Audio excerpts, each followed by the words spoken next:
আসসালামু আলাইকুম। স্বাগতম জানাচ্ছি শর্টহ্যান্ড বাংলার আরও একটি নতুন এপিসোডে। আজকে আমরা আলোচনা করব লেসন 27 নিয়ে, অর্থাৎ বিভিন্ন ধর্ম এবং বাংলার যে 6টি ঋতু আছে শর্টহ্যান্ডে তাদের আচর কীরকম হবে এগুলো আজকে আলোচনা করব। শুরু করার আগে একটি কথা বলে নিচ্ছি, আপনারা যারা আমার চ্যানেলটি এখনও সাবস্ক্রাইব করেননি দয়া করে সাবস্ক্রাইব করে নেবেন এবং নোটিফিকেশন বেলটি বাজিয়ে আমাদের পাশে থাকবেন। তাহলে কথা না বাড়িয়ে চলুন শুরু করি। শর্টহ্যান্ডে বিভিন্ন ধর্মের নাম কীভাবে লিখব? যেমন আমরা জানি ইসলাম, হিন্দু, ইহুদি, বৌদ্ধ, খ্রিস্টান, সনাতন বিভিন্ন ধর্ম আছে। এগুলোর নাম আমরা কিভাবে লিখব? ইসলাম, ইসলাম কি আমরা এইভাবে লিখব সৈদন্ত লয়াকে লা ম এভাবে ইসলাম লিখব, নাকি আরও কোনো নিয়ম আছে? হ্যাঁ, যদি আমরা এভাবে লিখতে যাই তাহলে কিন্তু অনেক সময় লেগে যাবে। এই জন্য শর্টহ্যান্ডে শর্টকাট কিছু টেকনিক আছে বিভিন্ন ধর্মের এবং বিভিন্ন কালের নাম লেখার জন্য। তাহলে আমরা প্রথমেই লিখি ইসলাম। ইসলাম লক্ষণ ইসলাম হবে ছ ল ম, ইসলাম। এই ছ ল ম থাকলেই বুঝবো আমরা ইসলাম, এটা ইসলাম ধর্ম। এবার যদি লিখি আমরা হিন্দু, হিন্দু লিখুন হিন্দু, দন্তনে শিখে নি দোষী দু নিদু, নিদু থাকলে হচ্ছে হিন্দু, নিদু থাকলেই আমরা বুঝবো হিন্দু। নিদু নিদু নিদু থাকলে বুঝবো আমরা হিন্দু। এবার লক্ষ্য করুন ইহুদি। ইহুদি, ইহু থাকবে রসৌ দয়ের শিকারে দি, ইহুদি। উদি, উদি হলে বুঝবো আমরা লিখেছি ইহুদি। উদি, এই যে উদি হলে ইহুদি। এবার লক্ষ্য করুন বৌদ্ধ। মজা, বৌদ্ধরা কিন্তু মজা। লক্ষ্য করুন বৌদ্ধ, বৌদ্ধকে লিখবো আমরা ব ধৈর্য শিকারে ধু, বধূ। এই বধূ থাকলে এখানে বুঝবো আমরা বৌদ্ধ। বধূ মানে বৌদ্ধ। বধূরা বৌদ্ধ হয় নাকি? এটা কিন্তু না, এই বৌদ্ধ কিন্তু সেই বধূ না, এটা বৌদ্ধ, বৌদ্ধ ধর্মকে আমরা বৌদ্ধ দিয়ে প্রকাশ করব। এবার লক্ষণ খ্রিস্টান। খ্রিস্টান, খ্রিস্টানকে লিখবো আমরা কীভাবে? খ রিস, খরিস, খরিস, খরিস থাকলে বুঝবো আমরা খ্রিস্টান। খ্রিস্টান, খরিস, খরিস থাকলে হবে খ্রিস্টান। এবার লক্ষণ সনাতন। সনাতন ধর্ম, সনাতন কি? স না তন, সনাতন, সনাতন সনাতনী। সনাতন অন্য কোনো, যেহেতু সনাতন লিখতেই সহজ তো সনাতন সনাতনী লেখা হয়েছে। সনাতন, সনাতন, সনাতন, তন। আপনাদের নিশ্চয় মনে আছে আমি এর আগে শিখেছি সনাতন তন, এই তনর জন্য এইভাবে তন, তর দিকে বেঁকে যাবে, তর দিকে, ত ন থাকলে বা ট ন থাকলে এদিকে বেঁকে যাবে, টর দিকে বেঁকে যাবে। আপনাদের নিশ্চয়ই মনে আসছে আমরা কত নম্বর লেসন শিখেছি? এটা শিখেছি আমরা লেসন 19-এ, ত ন, লেসন 19-এ। আচ্ছা, এবার আমরা ধর্মগুলো জেনে গেলাম যে কীভাবে লিখব। এবার আমরা ঋতুর নামগুলো লিখব। বাংলাদেশে 6টি ঋতু, ঋতুর নামগুলো কীভাবে লিখব? লক্ষ্য করুন গ্রীষ্মকাল, প্রথমে যে চিন্তা করি আমরা গ্রীষ্মকাল। গ্রীষ্মকাল, এখন গ্রীষ্মকালকে যদি আমরা গ্রীষ্মকাল লিখি গয় গয় দীর্ঘার দন্তস্ব গ্রীষ স গ্রীষ্ম কয় আকারে কাল, যদি এইভাবে লিখি তাহলে তো এই শর্ট হ্যান্ডের থেকে বাংলায় দ্রুত লেখা যাবে, তাই না?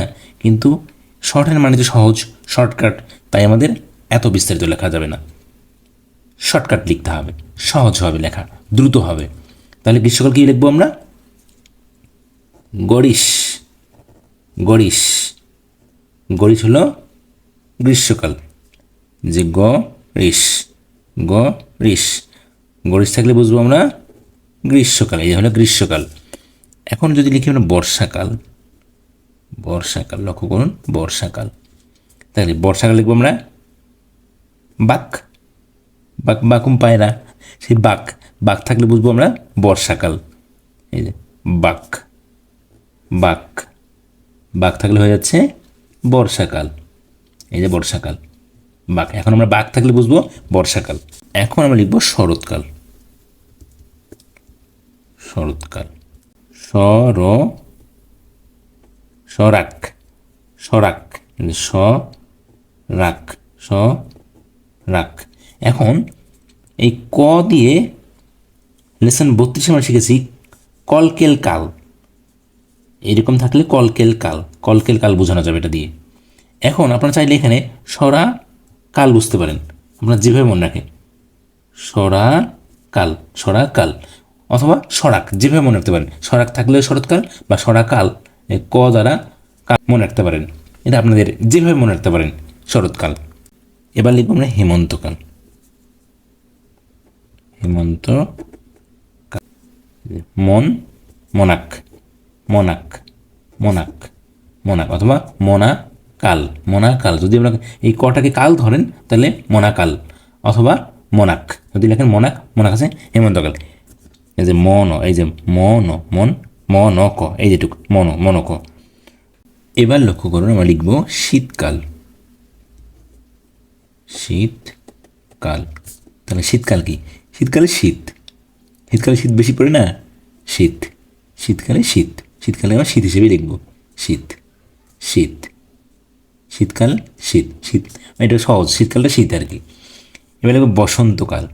বসন্তকাল, লক্ষ্য করুন, বসন্তকাল। তাহলে এই যে কাল, যদি কাল কটাকে আমরা কলকেল কাল ধরি তাহলে কি বসনকাল, বসনকাল, বসনকাল, বসনকাল, বসনকাল, বসন্তকাল। এটা হচ্ছে বসন্তকাল। এটা হচ্ছে শর্টকাট, কারণ এগুলো আমরা বিস্তারিত লিখতে গেলে অনেক বড় হয়ে যেত, একটা করে বসন্তকাল লিখতে অনেক বড় হয়ে যেত। এই জন্য শর্টকাটে লেখা হয় আর কি মূলত এগুলো।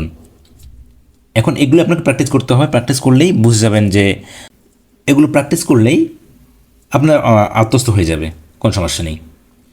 এবার আমরা কিছু বাক্য গঠন করি। বাক্য গঠন।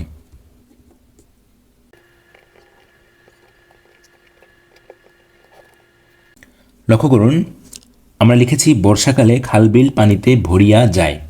তাহলে কি বর্ষাকাল, এই যে লিখলাম বর্ষাকালে খালবিল, তাহলে খয়াকার খাল, খাল, বয়ের শিকারে বি, খালবিল লিখলাম। পানিতে, তাহলে কি প আকার নয় শিকার নি তয় করতে, পানিতে ভরিয়া, যে রিয়া, লেসন 17 ব্যবহার।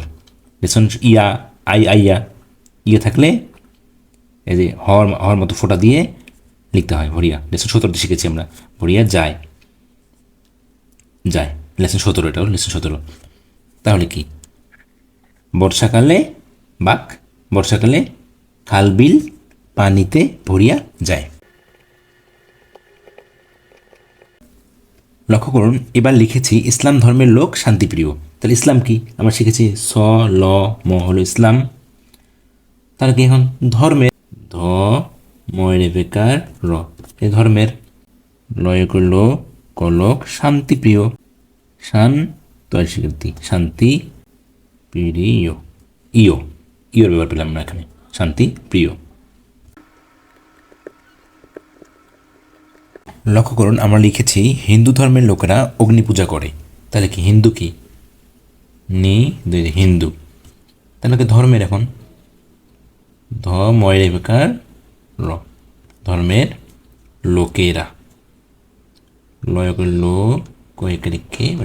লোকেরা অগ্নি, তাহলে কি এই যে অগ্নি পূজা, পয়দের পু বর্গের জয়কারে যা, পূজা করে।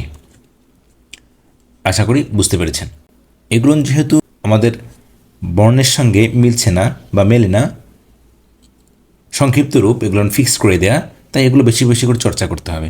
বেশি করে চর্চা করলেই আমাদের অন্তরে গেঁথে যাবে এগুলো, আর ভুল হওয়ার সম্ভাবনা থাকবে। আজকে এ পর্যন্তই, দেখাবে পরবর্তী ভিডিওতে। আল্লাহ হাফিজ।